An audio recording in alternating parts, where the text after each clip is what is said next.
Menurut ahli lain, yaitu Aristoteles, mengatakan ketimpangan sumber daya manusia muncul ketika kebijakan tidak mempertimbangkan keadilan, bukan untuk menyamaratakan, tetapi memberikan kesempatan yang sama sesuai dengan potensi masing-masing. Dan itulah yang menggambarkan sebuah kabupaten yang kami jelaskan di sini, yaitu Kabupaten Kuningan dan Kabupaten Cirebon. Disclaimer terlebih dahulu, yang kami bahas di sini bukan kota Cirebon, tapi melainkan Kabupaten Cirebon dan Kabupaten Kuningan. Dan di sini materi ataupun tema yang kami angkat yaitu mengungkap historis pendidikan Kabupaten Kuningan dan juga Kabupaten Cirebon. Pemateri di sini 5 materi yang kami bawakan, yaitu akan dibawakan oleh Mbak Yani, Nazia dan Nusaiba, Siti Kela Putri dan juga Apis, dan kebetulan ada rekan kami yang berhalangan hadir yaitu Apis Eko. Jadi mohon untuk dimaafkan. Sebelum masuk ke materi inti terkait ini, ada beberapa filosofi yang ingin kami sampaikan kepada rekan-rekan semua dan juga kami. Jadi buat yang pertama, kenapa kita milih tema kayak gini? Karena kita mau membawa unsur perbandingan antara Kabupaten Cirebon dan Kabupaten Kuningan. Yang kedua, kenapa kita memilih dua sekolah itu sekolah ya? Kenapa kita memilih dua sekolah dan berbeda gitu? Jadi kalau buat di Kabupaten Cirebon ini kita bikin sekolahnya kayak gini karena emang di daerah Kabupaten Cirebon itu masih kurang lah gitu. Karena kalau di Kuningan itu sudah lebih jauh maju gitu. Terus kenapa kita bawa kota-kota di sini kita bawanya Cirebon, bawanya Woodland sama Gunung Cermai. Kenapa sini bawanya pabrik sama gedung gitu. Karena kalau di Cirebon itu kan kita juga lebih familiar sama pabrik-pabrik gitu kayak yang di Pinang-Pinang itu kan pabrik gula gitu. Terus yang ini kayak ini gedung-gedung itu kan emang lebih mencerminkan Cirebon kan. Terus kenapa ini bawa Gunung Cermai? Karena kan Gunung Cermai itu identik di Kuningan. Terus Woodland juga kita mengambil daerah pariwisatanya gitu kan. Jadi kita bawanya Woodland. Kalau lebih ke ini sih kalau globalnya secara umumnya aja masih identik berbeda tuh. Dan kalau di Kuningan ada budaya, terus sekarang di Kabupaten Cirebon itu ada budi. Sebenarnya sih secara umumnya kalau di masing nggak ada hal yang lain. Terus bawahnya juga dipikir dari warna hijau dan warna kuningnya dari sekolahnya. Dan masuk saja ke materi, tapi sebelum ke materi aku bakal menjelaskan sedikit dari hasil analisis kami. Ini tuh ternyata dari 4 tahun terakhir dari 2020 sampai dengan 2024 Kabupaten Kuningan jauh lebih unggul perbandingan datanya atau datanya daripada Kabupaten Cirebon sendiri. Mungkin faktor yang bisa kita lihat secara garis besar, pertama itu karena emang daerah yang jauh lebih luas sehingga masyarakatnya pun jauh lebih padat di sana, dan dibandingkan dengan Kabupaten Kuningan sendiri yang mungkin wilayahnya nggak sebesar Kabupaten Cirebon dan juga kan nggak sebanyak itu, jadi pemerintah bisa menilai seperti itu. Tapi yang lainnya ataupun yang lebih rinci lagi itu bakal dari sama teman saya di samping saya.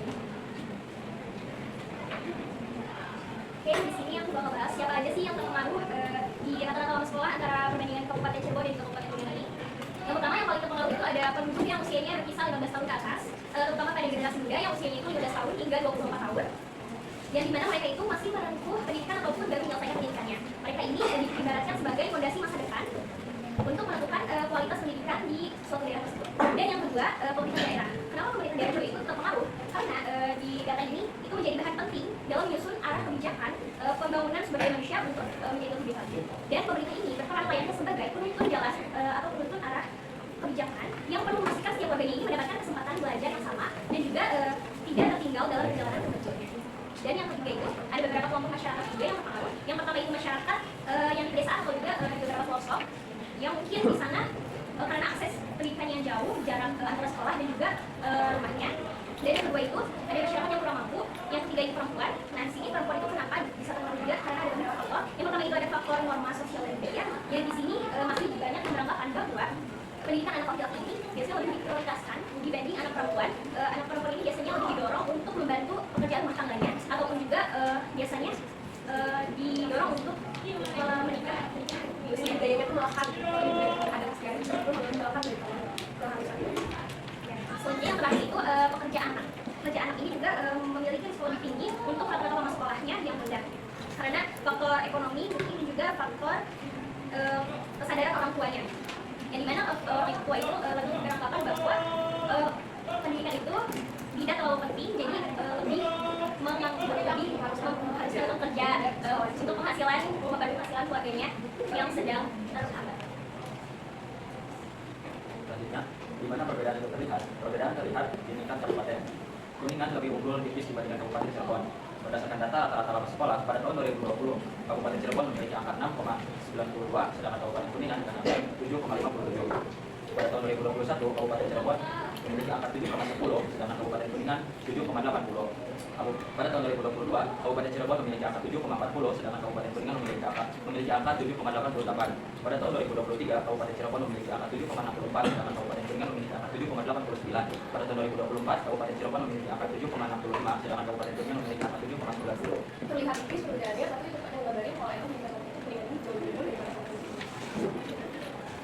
Selanjutnya, kenapa sih bisa antara Kabupaten Kuningan sama Kabupaten Cirebon ini mengalami ketimpangan. Yang pertama adalah akses pendidikan ya. Nah, yang seperti yang kita tahu ya, kalau misalkan di daerah Kabupaten Cirebon itu akses dari pedesaan menuju ke sekolah itu agak lumayan jauh jaraknya daripada di Kabupaten Kuningan. Terus jalan-jalannya juga kalau sebenarnya kalau misalkan dilihat sama Kota Cirebon pasti emang lebih bagus Kota Cirebon ini jalannya, tapi kalau di daerah kabupatennya Kabupaten Cirebon itu jalannya lebih bagus di daerah Kabupaten Kuningan daripada di daerah Kabupaten Cirebon. Di daerah Kabupaten Cirebon itu jalannya pada berlubang, pokoknya kurang layak untuk diakses. Selanjutnya adalah kondisi ekonomi.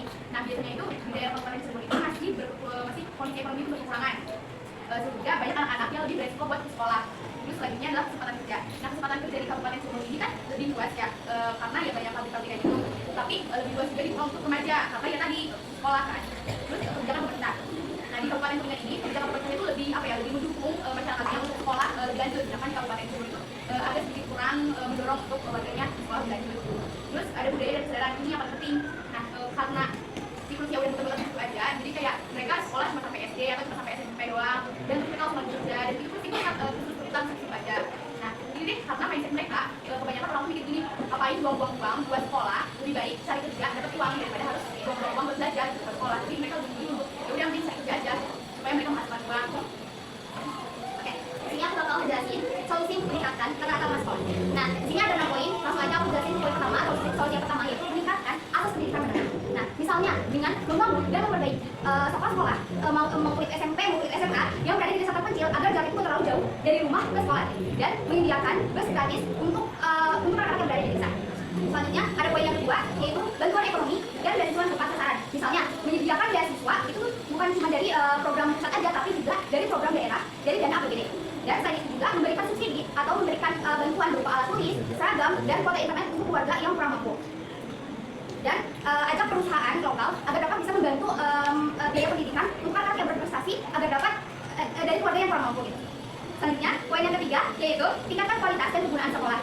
Nah, misalnya guru itu perlu dilatih lagi agar dapat menjelaskan dan menerangkan pelajaran sekolah itu dengan menarik dan sesuai dengan perkembangan zaman.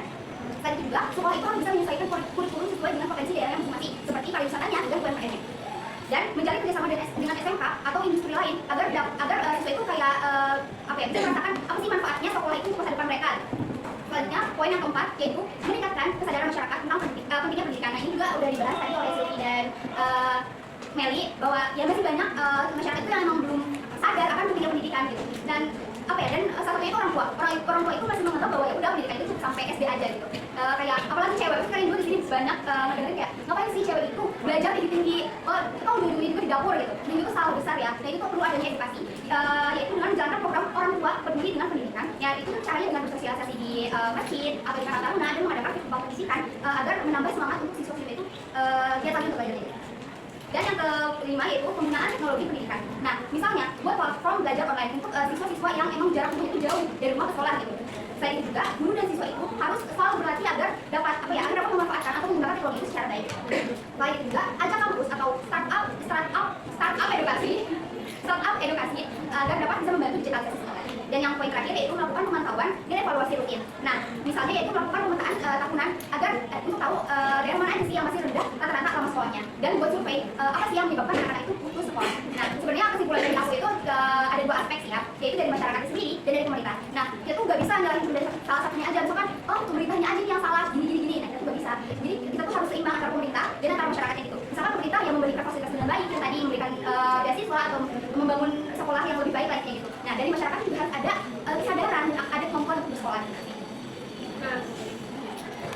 Akan bertahan terjadi pada periode tahun 2020 sampai 2024 menunjukkan tren peningkatan RLS yang konsisten di kedua kabupaten. Meski sama-sama meningkat dengan cenderung lebih cepat mengejar peningkatan dibanding Cirebon sehingga menghasilkan selisih saat ini.